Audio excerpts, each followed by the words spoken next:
बिस्मिल्लाहिर्रहमानिर्रहीम। कैसे हैं दोस्तों? आप सब ठीक ठाक हैं? उम्मीद करता हूँ आप सब खैरियत से होंगे। आज का जो मेरा टॉपिक है वो मेरा डायबिटीज़ से रिलेटेड है। ऐसे पेशेंट के जिनको हाई डायबिटीज़ है, हाई शुगर है, उनकी शुगर नॉर्मल क्यों नहीं होती, उनका HbA1c लेवल उनका हाई क्यों आता है, उनकी फास्टिंग, उनकी रैंडम शुगर हाई हाई क्यों रहती है, उनकी कौन सी ऐसी गलतियां या कौन सी ऐसी रीजन है जिनकी वजह से उनकी शुगर हाई साइड पे रहती है, लो साइड पे नहीं आती, और उसमें कौन सी ऐसी चीजें हैं कि जिनको आप करके अपनी शुगर कंट्रोल कर सकते हैं, ना कि अपना HbA1c भी कंट्रोल कर सकते हैं आप लोग, और बगैर मेडिसिन के आप लोग अपनी शुगर को नॉर्मल लेवल तक लेकर आ सकते हैं अगर आप इन छोटी छोटी बातों में अमल करेंगे। क्योंकि बहुत छोटे से कुछ आपको मैं टिप्स बताऊंगा आज मैं इस वीडियो में, जो कि आप अपनी लाइफ में इनको अप्लाई करके आप अपनी शुगर को कंट्रोल कर सकते हैं बगैर मेडिसिन के। तो वीडियो को आप पूरा देखिएगा, इसमें मैं आपको काफ़ी अच्छी इन्फॉर्मेशन आपसे शेयर करने जा रहा हूँ आज। और वीडियो को एंड तक देखिएगा। अगर आप चैनल पे नए हैं तो चैनल को सब्सक्राइब कर दीजिएगा ताकि नेक्स्ट आने वाले नोटिफिकेशन आपको मिलते रहे। सबसे पहले आपने एक चीज़ अंडरस्टैंड करनी है कि शुगर होती क्या है। बेसिकली शुगर जो है हमारे खून में ग्लूकोज का एक लेवल होता है जिसको हमारे पैंक्रियाज में से जो इंसुलिन रिलीज होती है वो उसको कंट्रोल करती है, उसको कम रखती है। जितना हम खाते हैं, जितनी हमें जरूरत होती है उतनी जो है वो ग्लूकोज हमारी बॉडी को मिलती है। बाकी जो एक्स्ट्रा ग्लूकोज होती है उसको इंसुलिन जो है वो खत्म कर देती है। अब इंसुलिन जो है वो हमारे पैंक्रियास से रिलीज होती है, बीटा सेल्स में से रिलीज होती है। ठीक है। अब एक डायबिटिक पेशेंट जो होता है उसके बीटा सेल्स पैंक्रियास में जो होते हैं वो खत्म हो जाते हैं, काम करना छोड़ देते हैं। अब जब बीटा सेल्स काम करना छोड़ देंगे, पैंक्रियास इंसुलिन को जब रिलीज ही नहीं करेगा बॉडी में, आपके ब्लड के अंदर जो ग्लूकोज का लेवल है वो बढ़ता जाता है। और जब ग्लूकोज का लेवल बढ़ेगा तो आपकी शुगर ऑटोमेटिकली आपकी शुगर बढ़ जाएगी, जिसको हम कहते हैं कि हाई शुगर का होना। तो आप जब उसको चेक करते हैं तो आपकी हाई शुगर आ रही होती है। इस पे सबसे पहला टिप मैं आपको ये दूंगा कि आपने सुबह उठ के 15 मिनट नाश्ते से पहले आपने वॉक करनी है आपने। चाहे आप वो वॉक अपनी घर घर के अंदर कर लें, चाहे आप घर से बाहर कर लें, या आप कोई ऐसी एक्सरसाइज कर लें मॉर्निंग में कि जो कि 10 से 15 मिनट आपकी बॉडी के लिए जरूरी है।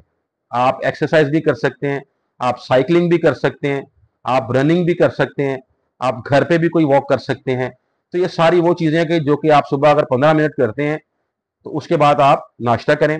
नाश्ता करने के बाद आप अपनी रूटीन के मुताबिक अपना काम करें। नाश्ता आपने हैवी नहीं करना, आपने जो है वो नॉर्मल अपना ब्रेकफास्ट करना है। नॉर्मल ब्रेकफास्ट करने के बाद आपने अपनी रोजमर्रा की रूटीन के मुताबिक आपने अपना काम करना है। उसके बाद आपने ये करना है कि हम अपनी लाइफ में अपनी ये जो डेली हमारी जो रूटीन है उसमें हम कार्बोहाइड्रेट्स का बहुत ज्यादा इस्तेमाल कर रहे होते हैं। अब कार्बोहाइड्रेट्स बेसिकली किन चीजों में ज्यादा पाया जाता है मैं आपको बता देता हूँ। सबसे ज्यादा कार्बोहाइड्रेट्स पाया जाता है गंदुम में। आप एक गंदुम की रोटी खाते हैं, उसमें बहुत ज्यादा मिकदार में कार्बोहाइड्रेट्स होते हैं। जब आप एक रोटी खाते हैं आप उसके बाद अपनी शुगर चेक कर लें, आपका हाई लेवल आएगा शुगर का, क्योंकि आपने कार्बोहाइड्रेट्स बहुत ज्यादा इंटेक किए हैं। दूसरे नंबर पे जो आता है पोटैटोज आते हैं इसमें हमारे, जिसे हम आलू कहते हैं। अब घर में आप जब हांडी बनाते हैं, खवातीन सालन कोई भी बनाती है, हांडी बनाती है, उसमें आलूओं का इस्तेमाल बहुत ज्यादा होता है हमारे। तो आलू में बहुत ज्यादा मिकदार में आपका जो कार्बोहाइड्रेट्स होते हैं। जब आप आलू खाते हैं आपकी शुगर बहुत स्पीड से ऊपर आती है। तीसरे नंबर पे जंक फूड हो गया, फास्ट फूड हो गया, जो हम बाहर के खाने खाते हैं, इनके अंदर कार्बोहाइड्रेट्स बहुत ज्यादा मिकदार में होता है, क्योंकि ये कोलेस्ट्रॉल भी हमारा बढ़ाते हैं, इससे दिल की बीमारियां भी लगती हैं, और हमारी शुगर लेवल भी बहुत ज्यादा बढ़ता है।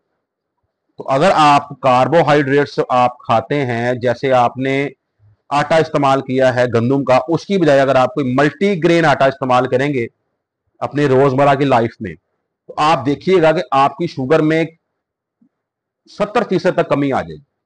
आप खुद हैरान हो जाएंगे कि आपकी शुगर नॉर्मल लेवल तक रहने लग जाएगी, इवन कि आपकी मेडिसिन कम से कम होती चली जाएगी उसमें, अगर आप मल्टीग्रेन आटे का यूज करेंगे। आप सुबह अगर रोटी खाते हैं मल्टीग्रेन आटे की खाएं, दोपहर को खाते हैं या रात को खाते हैं, मल्टीग्रेन आटा आपने इस्तेमाल करना है, आपने गंदुम का आटा इस्तेमाल नहीं करना। दूसरे नंबर पे पोटैटोज, आपने आलूओं का इस्तेमाल नहीं करना बिल्कुल भी। अगर आपने करना है, आपका दिल कर रहा है सब्जी में आलू डले में आपने खाने हैं, तो आप थोड़ी मिकदार में आप उसको ले सकते हैं। तीसरे नंबर पे आपने जो है, मैंने आपको फास्ट फूड का बताया, वो तो आपने बिल्कुल छोड़ देना है, क्योंकि फास्ट फूड तो एक नॉर्मल पर्सन के लिए वैसे ही बहुत डेंजरस चीज है। एक तो वो मैंने आपको जैसा कि बताया कि हमारी बॉडी में जो है वो कार्बोहाइड्रेट्स को इंक्रीज करता है, उसके बाद हमारी बॉडी में जो हमारा जो कोलेस्ट्रॉल लेवल होता है उसको बढ़ाता है, दिल की बीमारियां लगाता है, और उसके बाद हमारी शुगर हाई साइड पे रहती है उसकी वजह से। तीसरे नंबर पे आपने सबसे जरूरी जो काम करना है वो आपने ये करना है कि रात को आपने खाना खाने के बाद कम से कम आधा घंटा आपने पार्क में जाके या किसी भी जगह पे आपने आधा घंटा आपने वॉक करना है। इस जो है आप रूटीन को आपने अपनाना है, इस रूटीन को आपने एडॉप्ट करना है। रात को खाने के बाद आधा घंटा वॉक करनी है आपने। आधा घंटा वॉक करने के बाद आपने, अगर आपने रेस्ट करना है, आपने सोना है, फिर आप सो सकते हैं। उसके बाद आप जब सुबह उठ के अपनी खाली पेट शुगर चेक करेंगे तो अल्लाह के फजल से आपकी शुगर बिल्कुल नॉर्मल आएगी। एक नॉर्मल पर्सन की जो शुगर होती है आपकी, वही शुगर आपकी आएगी। आपकी नाश्ते से पहले खाली पेट शुगर अगर ज्यादा आ रही है वो आपकी आना बंद हो जाएगी अगर आप रात को आधा घंटा खाने के बाद वॉक करके सोते हैं तो। क्योंकि आजकल लोग क्या करते हैं, खाना खाया, खाना खा के टीवी लगा लिया, बैठ गए, टीवी देखते देखते सो गए। सुबह उठना है, जब उठ के शुगर चेक करी, शुगर ज्यादा आती है आपकी। तो उसकी वजह यही होती है खाना हमारा डाइजेस्ट नहीं होता बॉडी में, और शुगर लेवल सुबह तक हमारा इंक्रीज हो जाता है। तो ये छोटे छोटे मैंने आपको 2-3 टिप्स बताए हैं। इसमें कोई ऐसा काम नहीं है कि जो आप नहीं कर सकते। मेरे खुद जो है कुलीग्स, फ्रेंड्स, जिन्होंने इन्हीं चीजों पे, उनको मैंने अमल करवा के उनकी शुगर बिल्कुल रिवर्स करवा दी। अगर आप इन्हीं चीजों पे अमल करेंगे तो आपकी शुगर रिवर्स भी हो सकती है।